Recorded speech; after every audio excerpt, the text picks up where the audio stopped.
Back once again. Athar Kazmi صاحب آپ کی طرف آتے ہیں. آپ کیسے دیکھ رہے ہیں جو حکومت کی تجویز اس کا خیر مقدم فل کورٹ کمیشن کا؟ ویسے کل ہمارے پروگرام میں لطیف کھوسا صاحب تھے, ان کو یہ ٹرم سمجھ نہیں آ رہی تھی. ظاہر ہے وہ وکیل ہیں, قانون نکات جانتے ہیں تمام معاملات, تو کہتے ہیں فل کورٹ کمیشن ہوتا کیا ہے؟ ذرا آپ اس پہ بھی روشنی ڈال دیے گا. کتنی سنجیدہ حکومت نظر آئی آپ کو؟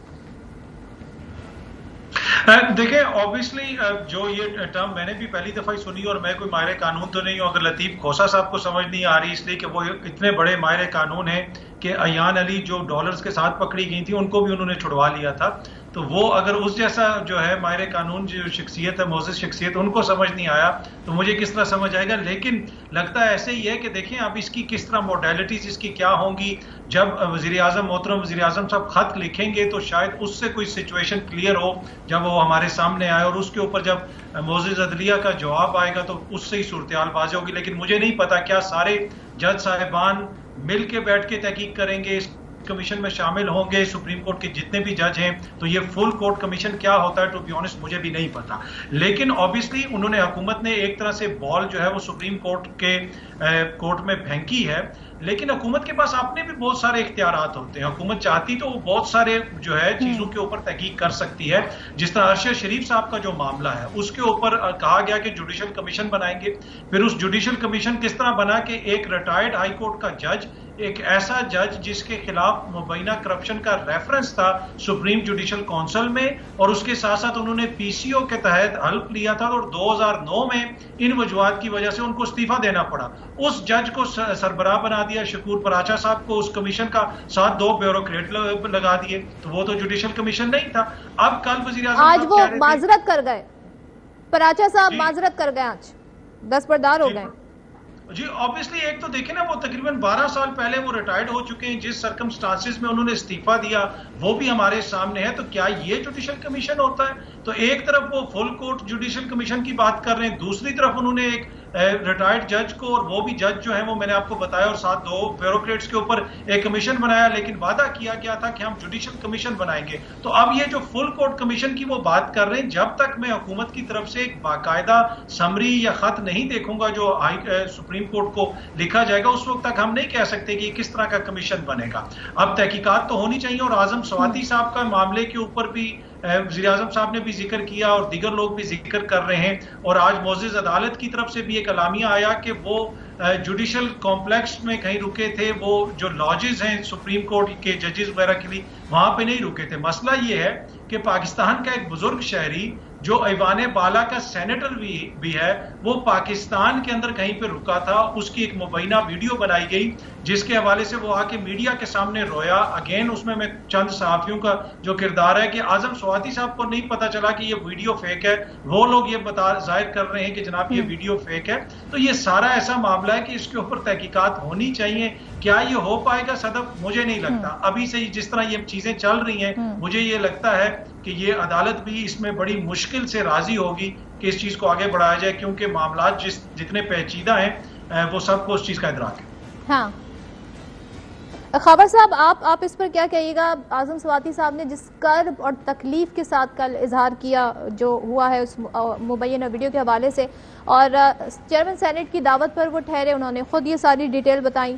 پھر آج اس ایشو پر ایک پارلیمانی کمیٹی بنا دی گئی ہے جو 30 دن کے اندر اس حوالے سے بتائے گی کہ ان کی کیا تحقیقات ہیں. لیکن کل ایک بڑی خبریں جو گردش کری وہ یہ ہم نے سوشل میڈیا سے دیکھا کہ ایف آئی اے نے 3 گھنٹوں کے اندر اندر بین الاقوامی معیار کے جو فورنزک ہے وہ بھی کرا لیا اور اسے جعلی قرار دے دیا ہے. تو کیا جو سواتی صاحب کہہ رہے ہیں اس کا ازالہ ہو سکے گا؟ کیا ہوگا؟ کس طرح معاملہ آگے بڑھے گا؟ دیکھیں ہونا چاہیے. سوال یہ نہیں ہے کہ سواتی صاحب غلط کہہ رہی ہیں یا صحیح کہہ رہے ہیں, کہ ایک 75 سال کا بزرگ جو ہے اگر وہ گڑ گڑا کے رو رہا ہے سب کے سامنے بیٹھ کے, پورے پاکستانی عوام کے سامنے, دنیا کے سامنے, وہ بیرون ملک رہے ہیں, ان کا جو پولیٹیکل کیریئر ہے اس کے اوپر آپ جو ہے بحث و مباحثہ کر سکتے ہیں, اچھا رہا یا برا رہا. اگر وہ ایک بات کر رہا ہے کہ میرے ساتھ یہ ظلم اور زیادتی ہو رہی ہے تو اس کی کسی نہ کسی جگہ پہ تو سنوائی ہونی چاہیے نا. آج خان صاحب نے بتایا کہ کل سے وہ اپنا دھرنا دے رہے ہیں سپریم کورٹ کے سامنے, وہ اور اپنے باقی پی ٹی آئی کے جو سینیٹرز ہیں. اور ظاہر ہے پاکستان کے اندر انصاف جو ابھی بات کر رہے ہیں بھٹی صاحب کہ واحد جو سپریم کورٹ آف پاکستان ہے جہاں سے آپ پھر ایونچولی جاتے ہیں جس کے سامنے پیش ہوتے ہیں، اگر کہیں سے بھی آپ کو انصاف نہیں ملتا تو پاکستان کا جو آئین ہے اس کے مطابق تو ایک ہی عدالت ہے جہاں سے آپ کو انصاف ملتا ہے اور ملنا چاہیے. میرے خیال میں یہ وہ ایشو ہے جس کے اوپر تمام مکاتب فکر کے جو لوگ ہیں اس کے اوپر ان کا ایک کنسنسس ہے کہ اس کی صاف اور شفاف تحقیقات ہونی چاہیے، ازالہ ہونا چاہیے. لیکن جو ہے نا صدر، معاملہ یہ ہے کہ پاکستان کی سیاست آج کل عجیب و غریب قسم کی جو ہے نا ہماری جو سیاسی قیادت ہے ان کی سمجھ نہیں آ رہی. میں بڑا حیران ہوا جب آج مولانا صاحب نے یہ بات کہی کہ عمران خان نے تو جو سلمان خان اور دوسرے کوئی ایکٹر ہے انڈین، ان کا نام لے کے شاہ رخ خان کو بھی ایکٹنگ میں پیچھے چھوڑ دیا ہے. مجھے آج پتہ چلا ہے کہ مولانا صاحب جو ہے فلم بینی کا شوق رکھتے ہیں، فلمیں دیکھتے ہیں. بڑی اچھی بات ہے کہ ان سے بہتر عمران خان نے ایکٹنگ کی ہے. اس کے بعد کل شہباز شریف صاحب نے ہیرو کا حوالہ نہیں دے دیا. جی کل انہوں نے شہباز شریف صاحب نے کہہ دیا، آپ پتہ نہیں وہ شارٹ ٹرم میموری لاس کا شکار ہیں کیا ہے، کہ عمران خان کا ابھی تو پوسٹ مارٹم بھی نہیں ہوا. خدا کا خوف کریں. پوسٹ مارٹم جو ہے اگر کوئی اس دنیا سے چلا جائے کسی حادثے کی وجہ سے اس کا پوسٹ مارٹم ہوتا ہے، انہوں نے ان کو پوسٹ مارٹم کر دیا. اس کے بعد دیکھیں عدالت عظمیٰ کی طرف سے آج ایک کلیریفیکیشن آئی کہ جی جوڈیشل وہ کمپلیکس وہ جوڈیشل جو لاجز ہیں سپریم کورٹ کے وہاں پہ نہیں، وہ شاید جوڈیشل کمپلیکس میں رہے ہیں چلیں، اور وہ ان کے زیر انتظام نہیں ہے. مان لیا آپ کے زیر انتظام نہیں ہے، لیکن وہ جو جس جگہ پہ رہے ہیں ان کا جو دعویٰ ہے جو سواتی صاحب کا، وہ میری اطلاع کے مطابق جو وہ پاکستان ریاست پاکستان کے وہ جو جغرافی کے اندر ہی فال کرتا ہے. اگر کسی شخص کے ساتھ ایسا بھیانک جو ہے ظلم ہوا ہے، انوسنٹ انٹل پروون گلٹی، ان کے جو الزامات لگا رہے ہیں اس حوالے سے تحقیقات ہونا ضروری ہے. اگر انہوں نے غلط بیانی کی ہے تو وہ بھی، لیکن ہمارے یہاں یہ ہم اس وقت دیکھ رہے ہیں کہ وکٹم بلیمنگ ہو رہی ہے، اور اس کا ایک ہی واحد حل ہے کہ ہر چیز کی تحقیقات ٹائم پر ہو جائیں تو یہ اتنی باتیں اور اس میں پھر فسانے بھی ایڈ نہ ہو اور سچ سامنے آ جائے. بٹی صاحب آپ کیسے کامنٹ کریں گے؟ یہ جو کمیٹی بن گئی ہے، پھر ایک فورنزک رپورٹ آ گئی، اس پہ بھی بات ہو گئی، اور کل دھرنا دے رہے ہیں سواتی صاحب جو انہوں نے خان صاحب کو بتایا انصاف کے لیے. تو کیسے دیکھتے ہیں معاملہ آگے بڑھتے ہوئے؟ دیکھیے پہلی بات تو یہ ہے کہ میں تو دعا کر رہا ہوں کہ اللہ کرے کہ یہ جھوٹی اور فیک ویڈیو ہی نکلے، اور جس کرب جس دکھ، پہلے تو یہ کہ جس کرب جس دکھ جس تکلیف سے اعظم سواتی صاحب گزر رہے ہیں اور ان کا خاندان گزر رہا ہے، میری ہمدردی اور دعائیں ان کے ساتھ ہیں. مگر سوال یہ ہے کہ وہ ویڈیوز بنائی کس نے اور چلائی کس نے اور ان کی بیٹی کو بھجوائی کس نے؟ اس پر یہ ایک بڑا اہم پوائنٹ ہے. اگر باقی ساری چیزیں چھوڑ بھی دیں تو اس پر تو اب ایک سینٹ آف پاکستان کا، ہم نے اعظم سواتی صاحب کے طرز سیاست پر، ان کی باقی چیزوں پر ہمیشہ تنقید کی اور کرتے رہیں گے جو انہوں نے کیا، لیکن کیا وہ سینٹ آف پاکستان کا رکن ہے؟ اور پھر 74-75 سال ان کی عمر ہے.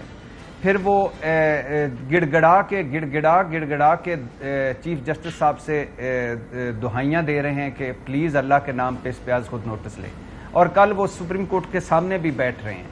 تو میں پوچھنا چاہتا ہوں کہ کیا سپریم کورٹ اب اس پر اور کیا چاہیے، یعنی کیا کرنا چاہیے کہ ہماری سنوائی ہو یا بات آگے تک پہنچے؟ تو اس معاملے کا نتیجہ نکلنا چاہیے، اور نتیجہ تبھی نکلے گا جب سپریم کورٹ از خود نوٹس لے گی یا اس پر کوئی کمیشن بنائے گی. ورنہ یہ کمیٹیاں، یہ 30 دن کے اندر رپورٹیں، حمود الرحمان کمیشن سے ایبٹ آباد کمیشن تک، ڈاکٹر ذوالفقار مرزا، ڈاکٹر عاصم، عزیر بلوچ، راؤ انوار، اور اس کے علاوہ یوسف رضا گیلانی کی بیٹے کی آڈیو ویڈیوز، جج ارشد ملک کی آڈیو ویڈیوز، اور اس کے علاوہ پتہ نہیں کیا کچھ گزر گیا ہے، کیا کچھ نکل گیا ہے، کچھ نہیں ہوگا.